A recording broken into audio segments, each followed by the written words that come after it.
अस्सलाम वालेकुम नाज़रीन, मैं हूँ फ़रा और आप देख रहे हैं लाइव न्यूज़। हाजी सलीम डोला की वफाकी वज़ीर सनअत तजारत हमाद अज़हर अराई से अराई कम्यूनिटी डिपालपुर से खसूसी गुफ्तगू। हाजी सलीम ने कहा कि मेरी पूरी कोशिश है कि अराई बरादरी का पूरी दुनिया में एक मकाम हो। इन बातों का इज़हार ख्याल लाइव न्यूज़ के इंचार्ज नुमाइंदगान पंजाब मियाँ तालब हुसैन के साथ टेलीफोन पर किया।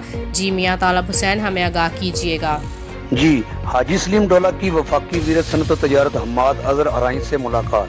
हाजी सलीम डोला दीपालपुर जिला उकाड़ा ने अपना बयान देते हुए कहा कि वफाकी वज़ीर सनअत तजारत मियाँ हमाद अज़हर अराई एक नहायत मिन्नतदार हंसमुख इंसान है। उन्होंने कहा कि मुझे बेहद खुशी हुई है कि अपनी अराई बरादरी का एक प्लेटफार्म पर इकट्ठा होना, और मुझे उम्मीद है कि अराई कम्युनिटी का जैसे दिन ब दिन नाम बनता जा रहा है, इन सब काविशों का नतीजा मियाँ मतीउर रहमान के सर पर जाता है। हाजी सलीम ने आखिर पर मियाँ मतीउर रहमान को दीपालपुर आने की दावत दी और कहा कि हम इनको अपने शहर दीपालपुर में खुश आमदीद भी कहते हैं और उम्मीद करते हैं कि वो हमारे शहर दीपालपुर में अराई कम्युनिटी की बुनियाद रखेंगे। जी जी मियाँ तालब हुसैन, आपने हमें आगाह किया।